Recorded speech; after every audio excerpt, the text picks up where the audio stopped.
Praise Lord, praise Lord, praise Lord. Hallelujah, hallelujah, hallelujah. सबको जय मसीह की। जय मसीह की। परमेश्वर, हमारा परमेश्वर जो चाहता है कि उसके बेटे के आने से पहले सारे के सारे उसके लोग, जो उसके जीवित लोग हैं, वो अपने आप को परमेश्वर के हाथों में दे दें और आत्मिक वरदानों की धुन में रहें। हालेलुया। आज के सुसमाचार के लिए परमेश्वर की बेटी प्रार्थना करें। सबको जय मसीह की। परमेश्वर आप सबके साथ हैं और आप सबसे बहुत प्रेम करता है। Hallelujah, hallelujah. महान परमेश्वर, सर्वशक्तिमान ईश्वर, जमीन आसमान दे मालिक ते खालिक, ਤੁਹਾਡਾ ਧੰਨਵਾਦ, ਤੁਹਾਡਾ ਸ਼ੁਕਰ ਕਰਦੇ ਸੁਆਮੀ ਅੱਜ ਦੇ ਸੁੰਦਰ ਦਿਨ ਲਈ, ਸੁੰਦਰ ਸਮੇਂ ਲਈ ਪਿਤਾ ਜੀ, ਜੋ ਸਾਡੀਆਂ ਜ਼ਿੰਦਗੀਆਂ 'ਚ ਬਖਸ਼ਿਆ ਪ੍ਰਭੂ। ਖੁਸ਼ੀਆਂ ਤੇ ਆਨੰਦ ਦਾ ਦਿਨ ਬਖਸ਼ਿਆ, ਤੰਦਰੁਸਤੀ ਦਿੱਤੀ ਪਿਤਾ ਜੀ, ਔਰ ਆਪਣੇ ਕਦਮਾਂ 'ਚ ਬੈਠਣ ਲਈ ਆਪਣਾ ਫਜ਼ਲ ਬਖਸ਼ਿਆ ਪ੍ਰਭੂ। ਇਹ ਸਭ ਤੁਹਾਡੀ ਦਇਆ, ਤੁਹਾਡੀ ਕਿਰਪਾ ਮੇਰੇ ਪਿਤਾ ਪਰਮੇਸ਼ਰ, ਔਰ ਤੁਹਾਡੀ ਬੇਟੀ ਹਿਰਦੇ ਤੋਂ ਤੁਹਾਡਾ ਧੰਨਵਾਦ, ਤੁਹਾਡਾ ਸ਼ੁਕਰ ਕਰਦੀ ਸੁਆਮੀ। ਸੱਚਮੁੱਚ ਖੁਦਾ ਜੋ ਸੇਵਾ ਬਖਸ਼ੀ ਪ੍ਰਭੂ, ਹਰ ਰੋਜ਼ ਵਚਨ ਦਿੰਦਿਆਂ ਪ੍ਰਚਾਰ ਕਰਨਾ, ਉਸ ਲਈ ਵੀ ਤੁਹਾਡਾ ਧੰਨਵਾਦ, ਤੁਹਾਡਾ ਸ਼ੁਕਰ ਕਰਦੀ ਹਾਂ। ਬੇਨਤੀ ਕਰਦੀ ਪਿਤਾ ਜੀ, ਹੁਣ ਤੁਸੀਂ ਆਪਣੇ ਵਚਨ ਦੇ ਅਨੁਸਾਰ ਸਾਡੇ ਵਿਚਕਾਰ ਆਓ ਔਰ ਵਚਨ ਪੜ੍ਹਨੇ 'ਚ, ਪ੍ਰਚਾਰ ਕਰਨੇ 'ਚ ਸਾਡਾ ਮੂੰਹ ਬਣ ਕੇ ਬੋਲੋ ਮੇਰੇ ਪਿਤਾ ਜੀ, ਤਾਂ ਕਿ ਤੁਹਾਡਾ ਦਿੱਤਾ ਵਚਨ ਤੁਹਾਡੀ ਇੱਛਾ ਦੇ ਮੁਤਾਬਿਕ ਮੇਰੇ ਪਿਤਾ ਪਰਮੇਸ਼ਵਰ ਦੁਨੀਆ ਦੀ ਸ਼ੋਰ ਤੱਕ ਪਹੁੰਚੇ। ਤੁਹਾਡਾ ਧੰਨਵਾਦ, ਤੁਹਾਡਾ ਸ਼ੁਕਰ ਕਰਦੇ ਹਾਂ ਪ੍ਰਾਰਥਨਾ ਸੁਣਨ ਲਈ। ਪ੍ਰਾਰਥਨਾ ਪ੍ਰਭੂ ਯੀਸ਼ੂ ਦੇ ਸਮਰਥੀ ਤੇ ਪਵਿੱਤਰ ਨਾਮ ਵਿੱਚ मंग ਲੈਂਦੇ ਹਾਂ। आमीन, आमीन। Praise Lord. ध्यान से सुनिए इस बात को। असल में पवित्र शास्त्र में दो बातें बहुत बढ़िया हैं और बहुत अच्छी हैं और बहुत ज़रूरी।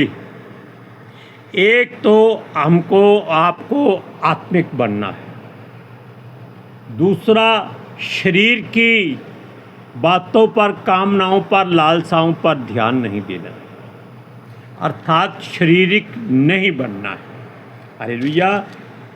सुनिए, शरीर पर मन लगाना परमेश्वर से बैर रखना है। कितनी अच्छी बात जो है परमेश्वर की ओर से कही गई है। आज हम आपको वचन पढ़कर सुनाते हैं। रोमियो की पत्री 8वां अध्याय, उसका 6वां वचन। शरीर पर मन लगाना तो मृत्यु है, परंतु आत्मा पर मन लगाना जीवन और शांति है। अब आप सोच लीजिए कि जो लोग संसार में हैं, अगर वो जीवित हैं तो वो शारीरिक नहीं गिने जाएंगे, वो आत्मिक लोग गिने जाएंगे, क्योंकि जीवित प्राणी वो ही हो सकता है, उसी में जीवन हो सकता है जो अपने आप को आत्मा के द्वारा चलाए हुए चले। हालेलुया। और अपने आप को परमेश्वर के हाथों में दे दे।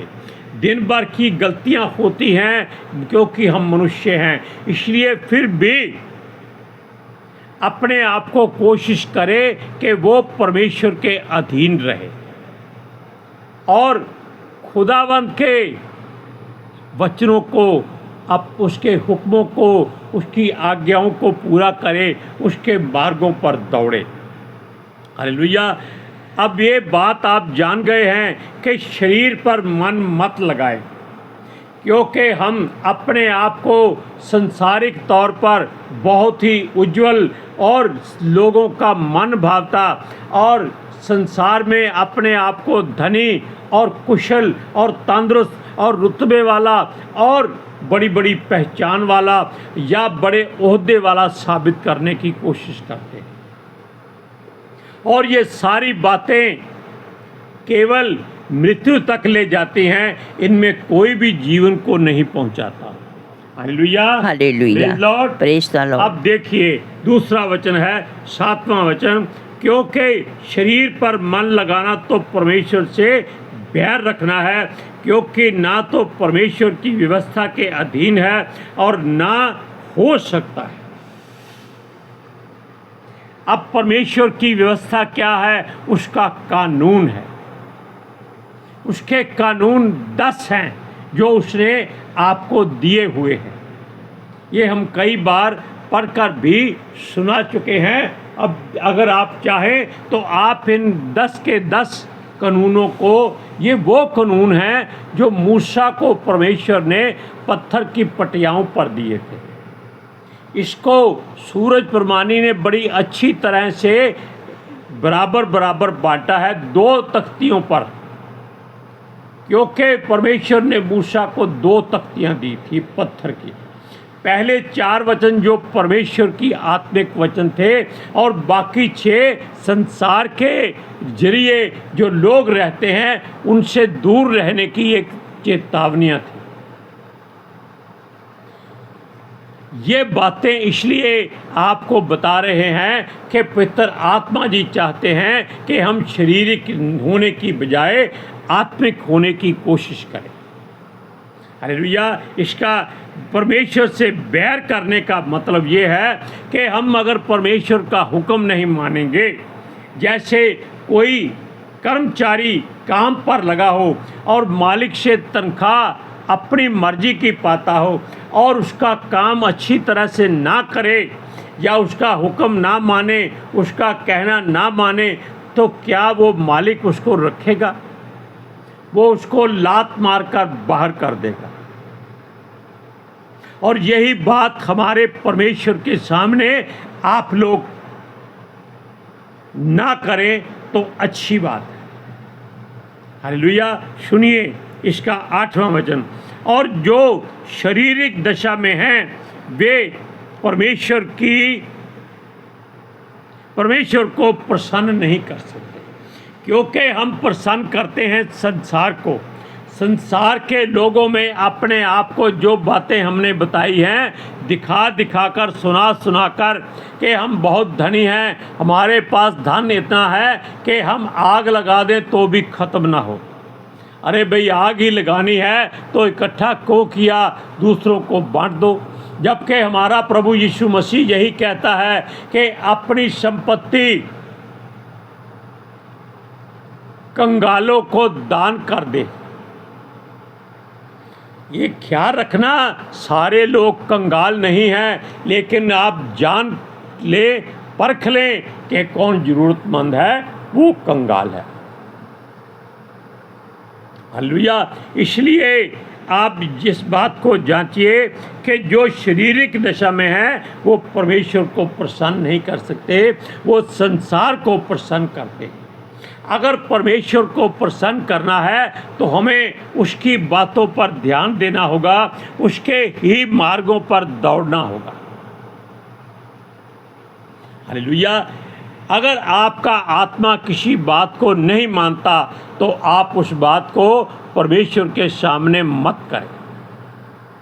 आज हमने इन वचनों से पहले गलातियों की पुस्तक में से, गलातियों की पत्री में से वचन सोचा था और तैयार किया था कि आज उस व्यवस्था के बारे में बताएंगे, लेकिन हमारी आत्मा ने इस बात को नकार दिया। बेशक परमेश्वर का वचन सच्चा है और 2 धारी तलवार है, और परमेश्वर का वचन ही आत्मा की तरह हमारे भीतर काम करता है। लेकिन आत्मा हमारी हर बात को जानता है, इसलिए कि हो सकता है हम उस वचन का सही उपयोग नहीं कर सके। पतरस ने भी अपनी पत्री में कहा है कि पौलुस के द्वारा लिखे गए जो वचन हैं, जो पत्रियां हैं, उनमें ऐसे ऐसे शब्द हैं जो मनुष्य तोड़ मरोड़ कर अपने नाश का कारण बन जाते हैं। हम उस वचन को सुनकर, पढ़कर, सोचकर बहुत डर गए।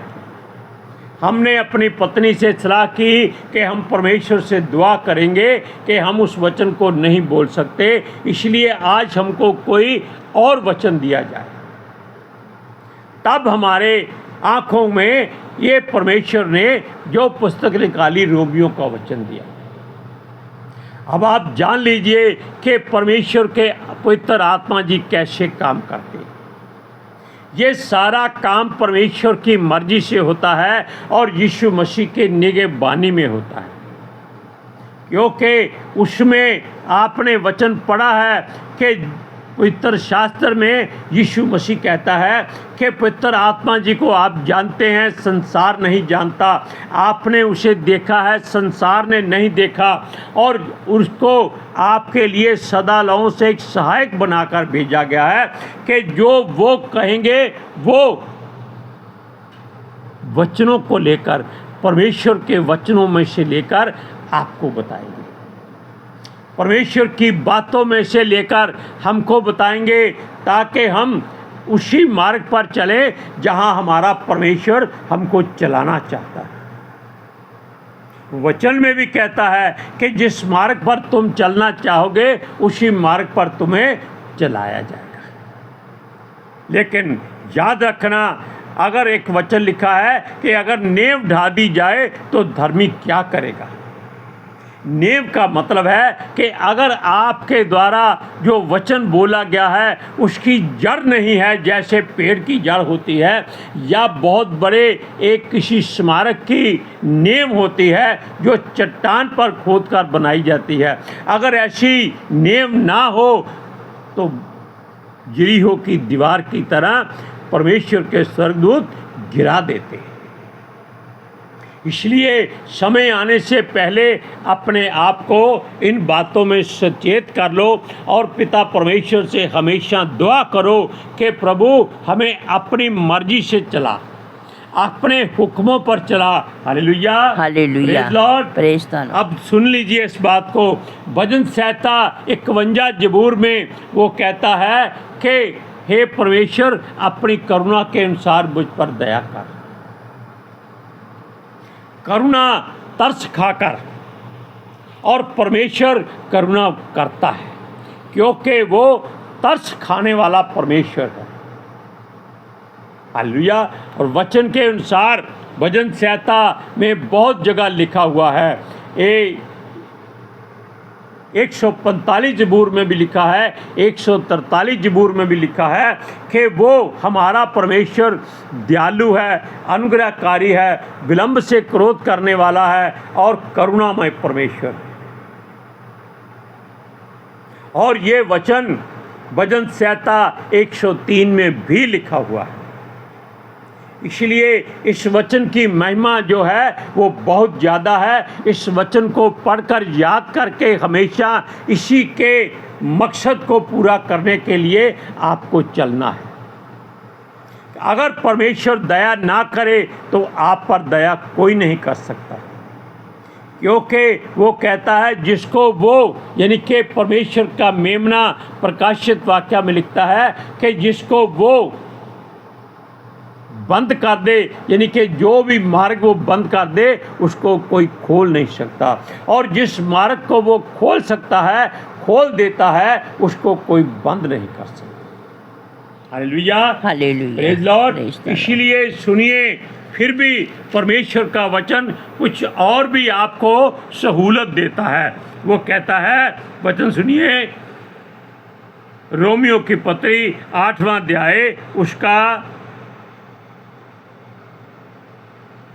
33वां वचन सुनिए। परमेश्वर के चुने हुओं पर दोष कौन लगाएगा? परमेश्वर ही है जो उसको धर्मी ठहराने वाला है। अगर हम परमेश्वर का हुक्म मानते हैं, उसकी बातों को पूरा करते हैं, उसकी आज्ञाओं को मानते हैं, उसके मार्गों पर दौड़ते हैं और उसको प्रसन्न करने की हमेशा कोशिश में रहते हैं, तो ये वचन आपके जीवन में पूरा होने वाला है। वो फिर सुन लीजिए, परमेश्वर के चुने हुए पर दोष कौन लगाएगा? जिसको परमेश्वर चुन लेता है उसकी ओर कोई ऐसे उंगली नहीं उठा सकता। क्यों? परमेश्वर उसकी उंगली को ऐसे कर देता है ताकि चारों की चारों उंगलियां उस मनुष्य के अपनी ओर मुड़ जाती हैं। लेकिन उसके साथ में लिखा है परमेश्वर ही है जो उनको धर्मी ठहराने वाला है। अब यहाँ देख लीजिए कि धार्मिकता के काम करने वाला मनुष्य परमेश्वर की ओर से धर्मी गिना जाता है। असल में इस सृष्टि में केवल परमेश्वर ही धर्मी है और कोई नहीं। परमेश्वर ही निर्दोष है और कोई नहीं है। अब आप बाकी बातों में सुनिए। वो कहता है, फिर कौन है जो दंड की आज्ञा देगा? मसीह ही है जो मर गया और वरन मुर्दों में से भी जी उठा और परमेश्वर के दाहिनी ओर है और हमारे लिए निवेदन भी करता है। वो कहता है, सुनिए, फिर कौन है जो दंड की आज्ञा देगा?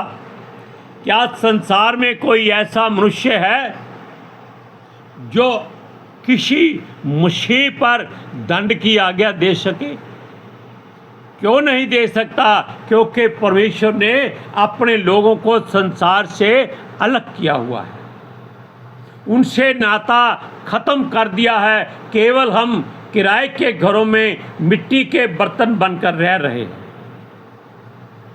क्योंकि हमारे यीशु ने कहा था कि मैं तुम्हारे लिए घर तैयार करने जाता हूँ। मेरे पिता के पास रहने के बहुत घर हैं, अगर कम हुए तो मैं और बनाऊंगा। हालेलुया। सुनिए, अगर आप परमेश्वर की मर्जी से हर काम करते हैं, क्योंकि जो वो आज्ञा देता है हमें उस आज्ञा को पूरा करना है। दंड की आज्ञा आप पर कोई नहीं दे सकता, क्योंकि हमारा प्रभु यीशु मसीह ही है जो ऐसा कुछ कर सकता है। लेकिन वो हमारे लिए मर गया, यानी कि हमारे सारे गुनाहों, पापों, अपराधों को उसने अपने ऊपर ले लिया और सलीब पर चढ़कर श्रापित होकर स्वर्ग में जाने से पहले अपने प्राण दिए और आत्मा के द्वारा जलाया गया और पिता परमेश्वर के दाहिनी ओर जाके बैठा और हमारे लिए दुआ करता है। वो दुआ में क्या कहता है? वो कहता है, हे परमेश्वर, हे पिता, ये तेरे बच्चे हैं, तेरे द्वारा चुने हुए हैं, तेरे द्वारा ही जीवित रहते हैं, इनको क्षमा कर दे, क्योंकि ये नहीं जानते ये क्या कर रहे हैं। देखो, परमेश्वर का पुत्र जो परमेश्वर ही है, वो आपके लिए, हमारे लिए पिता परमेश्वर यहोवा से विनती करता है। और सुनिए, और हमारे लिए निवेदन करता है, क्या कौन हमको मसीह के प्रेम से अलग करेगा? ये बात आप अपने हृदय पर हाथ रख के देखिए कि अगर आप परमेश्वर से खून और आत्मा के द्वारा जुड़े हुए हैं, शरीर से नहीं जुड़ सकते, शरीर मिट्टी है, इसलिए आप अपने लहू और आत्मा से पिता परमेश्वर से जुड़े हुए हैं, इसलिए आपके ऊपर दंड की आज्ञा नहीं हो सकती। हालेलुया। और सुनिए, वो क्लेश या संकट या उपद्रव या अकाल या चंगाई या जोखम या तलवार, कोई भी हमको यीशु मसीह से अलग नहीं कर सकता। ये चाहे कितना भी संकट क्यों ना आ जाए, आप इस बात का ध्यान रखिए कि आपके ऊपर परमेश्वर का हाथ बना हुआ है। वचन कहता है कि मैं तेरे हाथ के नीचे दबा हुआ हूँ, और ये ज्ञान मेरे लिए बहुत कठिन है। जो परमेश्वर के साए में रहता है वो कभी किसी बात से नहीं डरता। क्यों? वचन कहता है कि जो परम प्रधान के छाए हुए स्थान में बैठा रहे, वो सर्वशक्तिमान की छाया में ठिकाना पाएगा। अब आप इन वचनों को क्षमा कीजिए, जान लीजिए और ध्यान से पढ़िए कि हमको मसीह से कोई अलग नहीं कर सकता जब तक वो ना चाहे। जिसने ये शरीर दिया है, इसमें आत्मा दिया है, इसमें प्राण भरा है, इसमें सांसें भरी हैं, इसमें दिल भरा है, दिमाग दिया है, हम हर बात के लिए उसका धन्यवाद करते हैं। अब आप इन वचनों को नोट कर लीजिए। रोमियो की पत्री 8वां अध्याय उसका 6वां, 7वां और 8वां वचन, और 33, 34 और 35वां वचन रोमियो की पत्री 8वां अध्याय। Hallelujah, praise Lord. अब आप जान लीजिए कि आपको शारीरिक बनना है या आत्मिक बनना है। शरीर पर मन लगाना परमेश्वर से बैर करना है। आज के सुसमाचार के लिए परमेश्वर की बेटी प्रार्थना करेंगी। Hallelujah. Thank you Jesus, thank you Lord, thank you पितर आत्मा जी। ਤੁਹਾਡਾ ਧੰਨਵਾਦ, ਤੁਹਾਡਾ ਸ਼ੁਕਰ ਕਰਦੇ ਸੁਆਮੀ, ਸਾਡੇ ਵਿਚਕਾਰ ਆਉਣ ਲਈ, ਵਚਨ ਪੜ੍ਹਨੇ 'ਚ, ਪ੍ਰਚਾਰ ਕਰਨੇ 'ਚ, ਸਾਡਾ ਮੂੰਹ ਬਣ ਕੇ ਬੋਲਣ ਲਈ ਪਿਤਾ ਜੀ। ਤੁਹਾਡੀ ਬੇਟੀ ਹਿਰਦੇ ਤੋਂ ਤੁਹਾਡਾ ਧੰਨਵਾਦ, ਤੁਹਾਡਾ ਸ਼ੁਕਰ ਕਰਦੀ ਸੁਆਮੀ। ਸੱਚਮੁੱਚ ਖੁਦਾ ਤੁਹਾਡਾ ਦਿੱਤਾ ਵਚਨ ਤੁਹਾਡੀ ਇੱਛਾ ਦੇ ਮੁਤਾਬਿਕ ਮੇਰੇ ਪਿਤਾ ਪਰਮੇਸ਼ਵਰ ਦੁਨੀਆ ਦੀ ਸ਼ੋਰ ਤੱਕ ਪਹੁੰਚੇ, ਲੋਕ ਸੁਣਨ ਔਰ ਸੱਚਾਈ ਨੂੰ ਜਾਣਨ ਔਰ ਸੱਚਾਈ ਉਹਨਾਂ ਨੂੰ ਆਜ਼ਾਦ ਕਰੇ ਪਿਤਾ ਜੀ। ਮੈਂ ਤੁਹਾਡਾ ਧੰਨਵਾਦ, ਤੁਹਾਡਾ ਸ਼ੁਕਰ ਕਰਦੀ ਹਾਂ ਸੁਆਮੀ, और ਤੁਹਾਡੇ ਬੱਚੇ ਹਮੇਸ਼ਾ ਤੁਹਾਡੀ ਸ਼ਾਂਤੀ और ਤੁਹਾਡੇ अनुग्रह ਵਿੱਚ बने रहन। आमीन आमीन। ये हम इसलिए बातें करते हैं क्योंकि यहोवा भला है, यहोवा मीठा है, भला है, यहोवा भला है, भला है, यीशु मीठा है। हालेलुया। सबको जय मसीह की। जय मसीह की।